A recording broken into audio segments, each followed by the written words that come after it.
Your recording is on. Do you see my screen?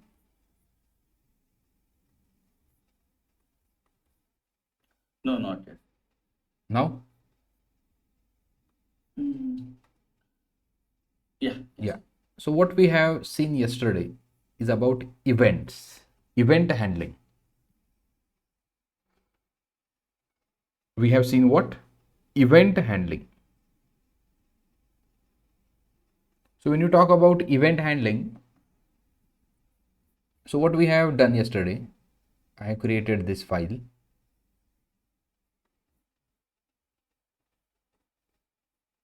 Sorry.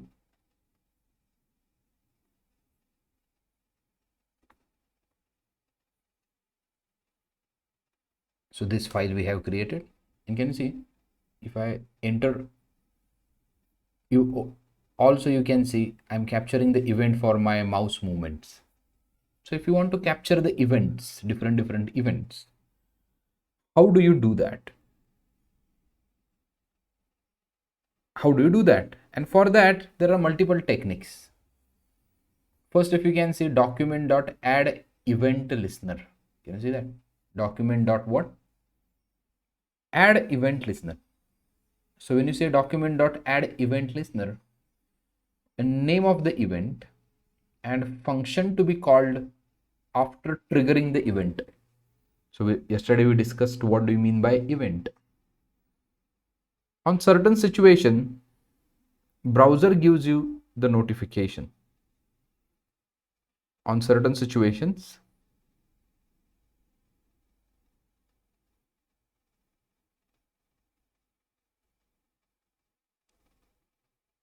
on certain situations, we have browser gives you the events, and this is called as name of the event and the function to be called on the event trigger. This function would be getting called, and here you will get the event object. Here you will get what? The event object, because of whom this event has been triggered. So this is what we have seen. So this is a one way, document.add event listener. So this function, what this event does, after loading complete page, this function would be getting triggered. After loading this whole page, this function is getting triggered. So the dom content loaded that we are passing in, right? Huh. Is the function. No, this is a standard name. Okay, standard name. This is the standard name. DOM content loaded. You cannot write anything. There are few standard names. If you see here. Okay. So we are saying like okay, that name, like once that DOM is loaded, then call this Yeah, particular see, function, right? these many are the events. A lot of events are there actually. Right? A lot of events are there. Getting my point? Yes. So this is the one way. Another, by using document.add event listener. Another way, you can get the reference to the element. Right? You can get the reference to what? Element. So here you got complete button. And on that button, you can assign on click in this way. On that button, you can assign on click in this way. One and same. Either you write in this way, instead of writing on click here, instead of writing on click here, you write btn dot on click. So why this is happening, explained in this way. Can you see here? Can you see here? So if this is the input type button you have, if this is the input type button you have, every HTML element comes with a built-in property or the attribute. Here you can assign name of the event and the function to be called on the event triggered. So if this is the input tag, there are a lot of events available to the input tag. One of them is on click. So this is a type value on click. So what will happen after on click? Which function to be called after on click? Getting my point? Which function and name of that function you can pass over here. So this function would be getting called once you click on this button. Okay, once you click on this button, this function would be getting called, right? And that's why if you get the access to this element directly, if you get access to this element in this way, you can access this on click also over here, like btno dot on click, which means that instead of writing this on click in HTML directly, you are writing it in DOM indirectly, right? We are accessing that HTML element by ID, and then we Document, are yeah, yeah, document dot get element then by we are ID. like using that function from there onwards, like begin number dot, then whatever functions are there, like on Correct, click, then we correct. are calling. Yes. So this is what we have seen yesterday. So another example we have taken about the mouse events, right? About what? Mouse events. Mouse enter, mouse leave. So if I enter inside this will happen. Mouse enter, red color, leave, cadet blue color, red, cadet blue, red, cadet blue. This is what we are doing. This is what we have seen yesterday. Now today's topic, sorry, new folder, day 64. Today's topic is dedicated to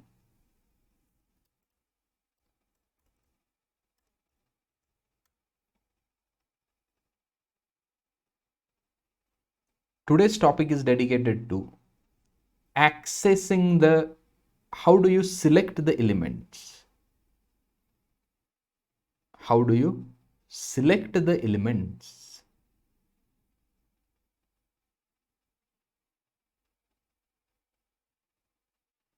Can you tell me in a CSS how do you select the elements? By like element, Name, like element ID, like parameter, sorry, paragraph or other thing. Then like we have ID as we have seen. correct? And yeah, two I'm like able to remember now. Mm-hmm. Okay, so in a CSS you can access it by means of three ways, excluding the pseudo selectors and other things. If you have pseudo selectors, the story is different, right? So technically you can access any of the elements in the CSS in a three ways. First by means of element name, second by means of ID, and third by means of what? Class. So if I have this index.html, index01.html, in here HTML5, and here I can say query selector, a query selector. Let's have this paragraph, para 1. I'll not write any CSS right now. Para 2, para 3, para 4, right? And we need to select it. Let's add the script src. Now see, script src, and here we can say app01.js. So let's create app01.js, app01.js. Well, quick update to you guys is that last 10 days, today day 64, last 12 to 13 days, you need to extensively work on the project. Tomorrow I would be starting implementing the project, and you need to continue in the last 10 days. Okay, we'll see that. So here I will give id, say hash, sorry, id, we are not in Angular, say p1 to this, then class lng is the class, and rest of the two we will keep it as it is.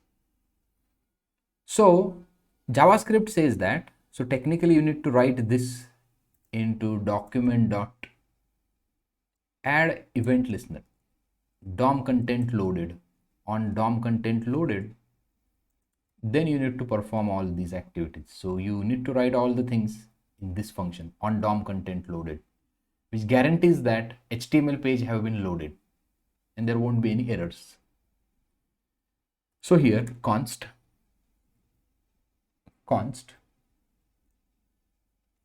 now element, I want to select el1 or p1 is equals to, or let's say el element document dot, so far we have done get element by id, only by id, so you know p1.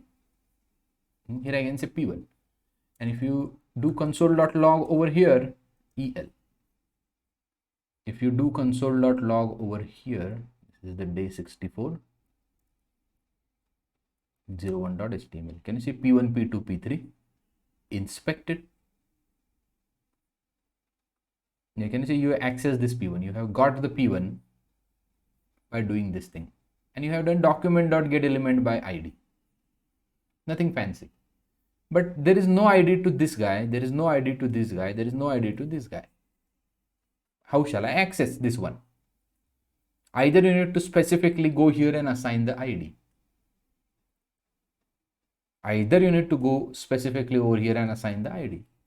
Instead of that, you can use document dot query selector, and can you see here you can pass all the HTML selectors, sorry, CSS selectors.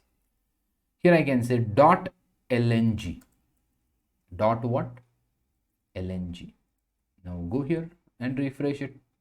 Can you see second para you can access?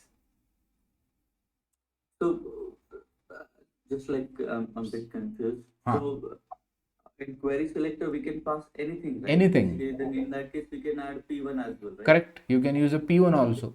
So anything like we can select basically, yeah, like ID class. Correct. So if you want to add a P1, you need to do hash P1. CSS. Do you remember? That's why I asked. Right, right. If you refresh it, can you see? You get a P1. CSS selectors. Technically, CSS selectors. The way you can select in the CSS, you can add anything over here. Right? Now, if this is your HTML, my question to you is that can we use pseudo selectors over here? Think and tell me. We're on the right hand side, right? You're saying?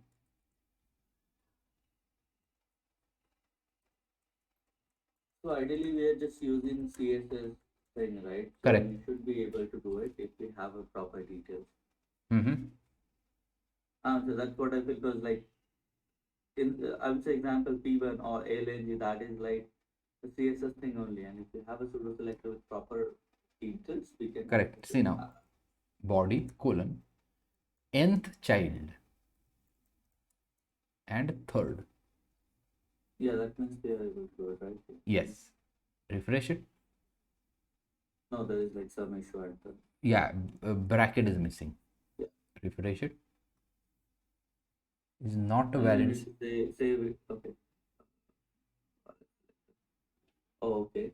It's not a something is. Can you tell me what's happening? Selector on the body is not a valid selector.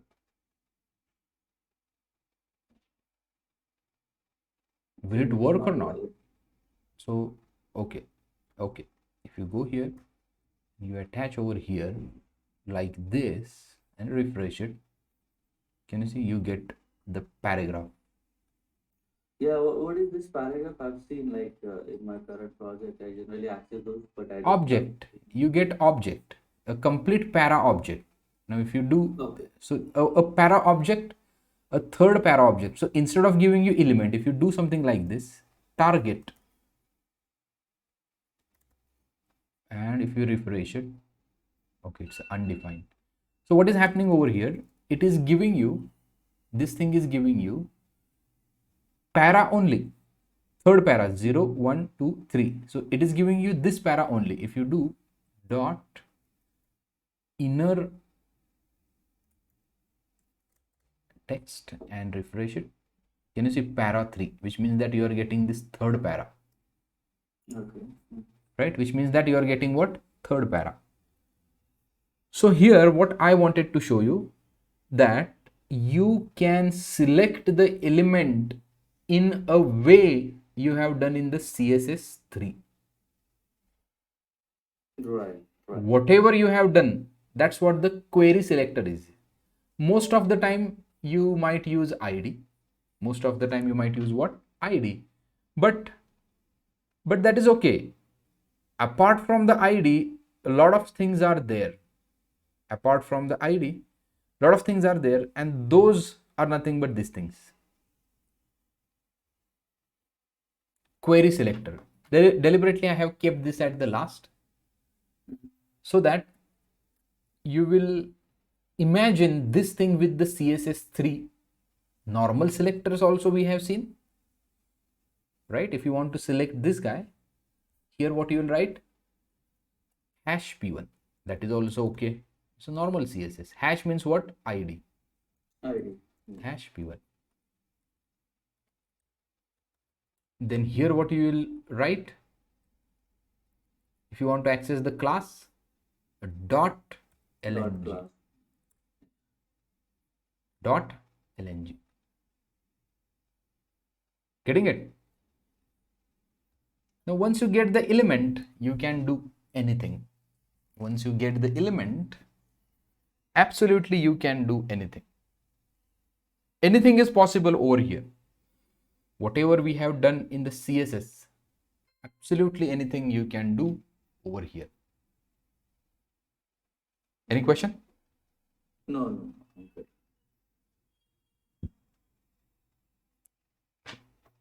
This is clear, right? Yes, yes, yes. So this is the pseudo element we have used. Anything, absolutely. You can imagine, and that can be accessed over here. Document dot query selector. Very important thing. So far what we have seen, remember that we have seen what is a DOM exactly, a document object model. What is that? A document object model. Whole HTML is considered as a one object, and that is nothing but what? The document object. Your loaded HTML, whatever HTML is loaded into the browser, that is considered as the one object, and that is nothing but the document object is. And on the document object, you can do a lot of things. You can add the events to particular elements. You can add these elements dynamically. You can add or remove these elements dynamically, right? Now a homework I would like to assign. What I need to do: index.html, index 02 dot, okay, I'll give app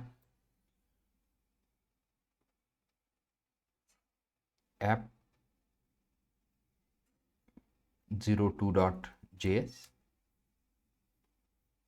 So this is my const invoices. This is an array, and it is consisting of the object.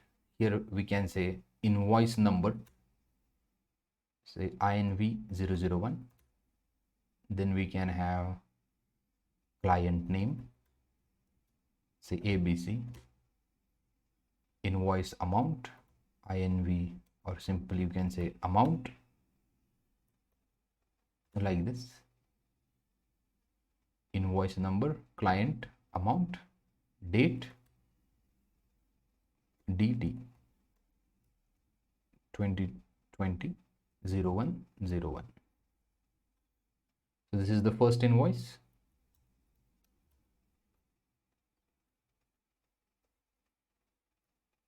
So let's ask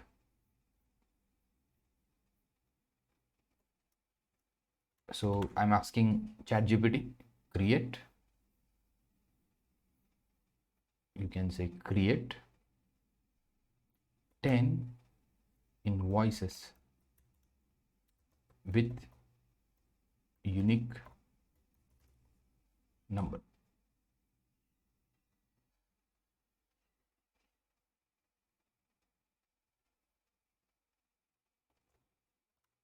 Need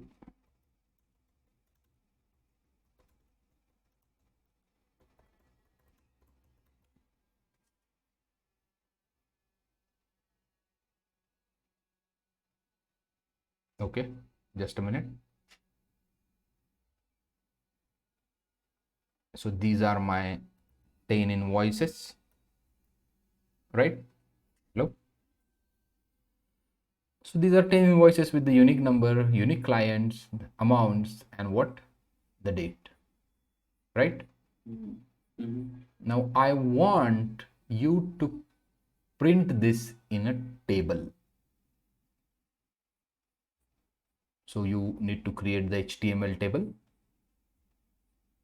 new file, index02.html. I want you to do this in the HTML. So here you will get the HTML. So dynamic table. And here we have seen the table tag, right? Mm-hmm. So this table tag would be having th. So just a minute.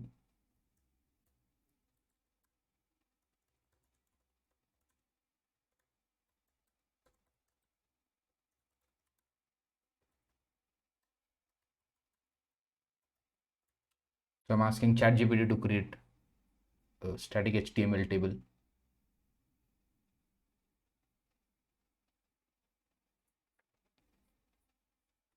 So here you have a table tag. So I will create statically, you will create dynamically. So what is the output I just wanted to show you, nothing more. Okay. Okay. So this is the table tag.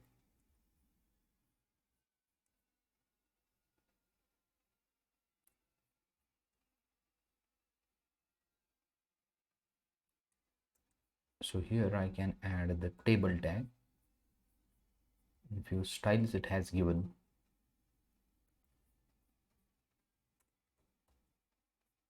Just to refresh it. 02, and here we need emoji. This is the homework. Can you see this? This is a static table we have created. But in your case, the table has to be generated from the JavaScript.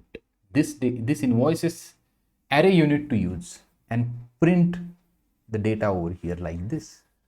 Okay. So basically, when you like what how based on the number of pointers, we should have this table, Correct. and it will have like more or less. If you remove or like increase or decrease, it should give us more details, right? Correct. Oh, got it.